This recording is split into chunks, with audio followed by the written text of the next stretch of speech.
श्री स्वामी समर्थ. जय जय स्वामी समर्थ. नमस्कार मंडळी, मी प्रदीप कुलकर्णी. ओम ऐं ह्रीं क्लीं चामुंडाय विचे. नवरात्र उत्सव सुरू आहे.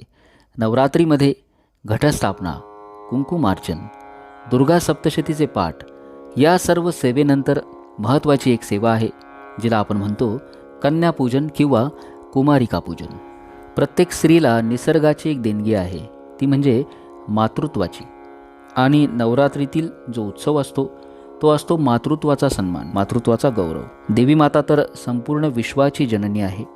प्रत्येक स्त्रीमध्ये देवीचा अंश आहे आणि म्हणूनच नवरात्रीमध्ये देवीचा अंश म्हणून, देवीचं स्वरूप मानून कुमारिकांची म्हणजेच छोट्या मुलींची पूजा केली जाते. ज्यांचं वय 2 ते 10 वर्ष आहे अशा मुलींची देवी स्वरूप समजून पूजा केली जाते, त्यांचा गौरव केला जातो, सन्मान केला जातो.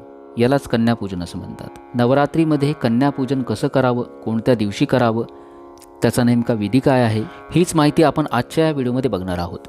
चॅनलवर नवीन असाल चॅनल सबस्क्राईब करा, बेल आयकॉन दाबायला विसरू नका आणि आपल्या कुलदेवीचं नाव कमेंट बॉक्समध्ये नक्की लिहावं.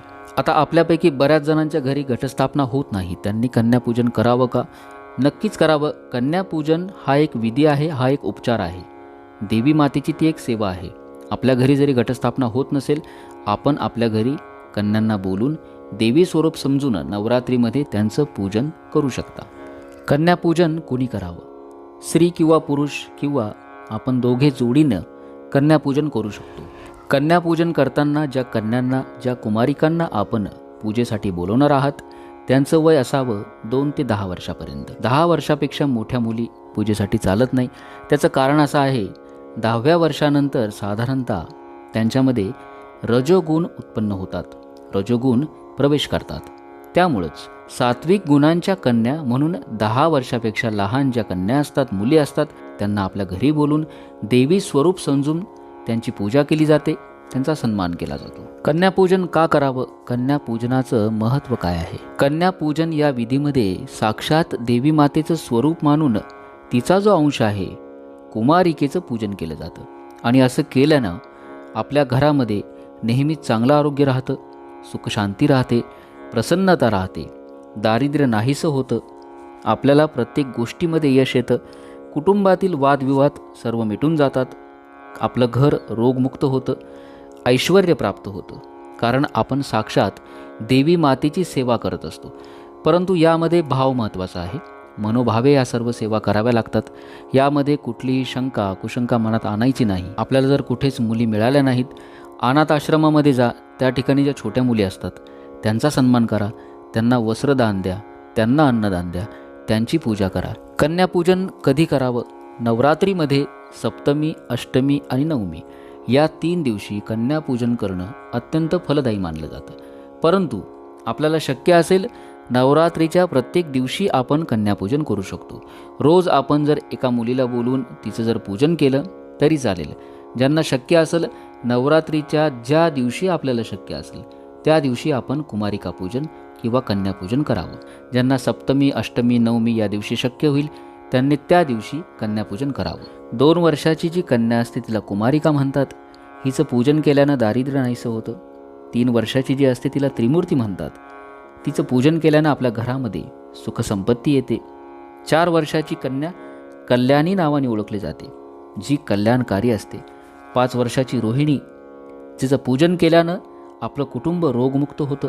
6 वर्षांची असते कालिका. कालिकेचं पूजन केल्यानं राजयोग मिळतो, म्हणजेच आपल्याला कीर्ती प्राप्त होते. 7 वर्षाची कन्या जिला चंडिका म्हणतात, चंडिकेचं पूजन केल्यानं ऐश्वर्य प्राप्त होतं. 8व्या वर्षीची कन्या शांभवी म्हणून ओळखली जाते, जिचं पूजन केल्यानं प्रत्येक कामामध्ये यश मिळते. 9 वर्षाची कन्येचं पूजन केल्यानं शत्रुपीडा नाहीशी होते. आणि 10 वर्षाची कन्या जिला सुभद्रा म्हणतात, जिचं पूजन केल्यानं सर्व इच्छा मनोकामना पूर्ण होतात. आपल्या जवळपास, आपल्या शेजारी 2 ते 10 वयोगटातील ज्या कन्या, ज्या मुली उपलब्ध होतील त्यांना आपल्या घरी आपण सन्मानाने बोलवायचं, त्यांचं पूजन करायचं. कन्या पूजनासोबतच एक बटुक भैरव याची पूजा देखील महत्त्वाची असते. बटुक भैरवाची पूजा केल्याशिवाय कन्यापूजनाचा विधी पूर्ण होत नाही, तो अपूर्ण राहतो. म्हणूनच आपल्याला जितक्या मुली उपलब्ध होतील त्यांची पूजा करा. सोबत कमीत कमी एका मुलाचं पूजन आपल्याला करायचं आहे. याच्या मागची आख्यायिका अशी आहे की ज्या वेळेला भगवान शंकर स्वतः पृथ्वीवर आले आणि त्यांनी शक्तिपीठाची स्थापना केली. ज्या ज्या ठिकाणी सतीचे अंश पडले होते त्या ठिकाणी भगवान शंकरांनी शक्तिपीठ स्थापन केलं आणि महादेवानं प्रत्येक दरबारामध्ये आपलं स्वरूप भैरव रूपानं त्या ठिकाणी तैनात केलं. भैरवाची पूजा केल्याशिवाय देवीची पूजा अपूर्ण राहते. म्हणूनच कन्यापूजनामध्ये आपण देवी स्वरूपाची पूजा करत असतो आणि म्हणूनच कन्यापूजनामध्ये बटुक भैरवाची पूजा केली जाते. या मुलींच्या पूजनासोबत एका मुलाची देखील पूजा करावी. कन्यापूजन कसं करावं? ज्या दिवशी आपल्याला कन्यापूजन करायचं असेल त्या दिवशी सकाळी, आपल्याला शक्य झालं सकाळी करा, संध्याकाळी केलं तरी हरकत नाही, जसा वेळ मिळेल तसं करावं. मनोभावे पूजन झालं पाहिजे. सकाळी आपलं घर स्वच्छ करायचं. असं समजायचं की साक्षात देवी माता आपल्या घरी येणार आहे. देवी माता जर आपल्या घरात येणार असेल तर आपण कशा पद्धतीनं आपलं घर ठेवू? घर स्वच्छ ठेवायचं. संपूर्ण घरामध्ये गोमूत्र शिंपडायचं. लहान मुलींचं, कन्यांचं आपल्या घरात ज्यावेळेला आगमन होईल घंटानाद करायचा, त्यांचं स्वागत करायचं, त्यांना एक स्वच्छ आसन द्यायचं, आसनावर बसवायचं, त्यांचे पाय धुवावे, पायावरती कुंकू वाहावे, त्याचप्रमाणे कपाळाला हळद कुंकू वाहावे, त्यांना वस्त्र द्या, काहीतरी भेटवस्तू द्यायची. देवी मातेच्या आवडत्या ज्या वस्तू आहेत, वेणी, गजरा, या पद्धतीच्या वस्तू द्यायच्या, दक्षिणा द्यायची, त्यांचं दर्शन घ्यायचं, देवी स्वरूप मानून त्यांची पूजा करायची. पूजा झाल्यानंतर त्यांच्या आवडीचे जे पदार्थ असतील, गोडाचे पदार्थ, त्यांना मायेने प्रेमाने खाऊ घालायचे.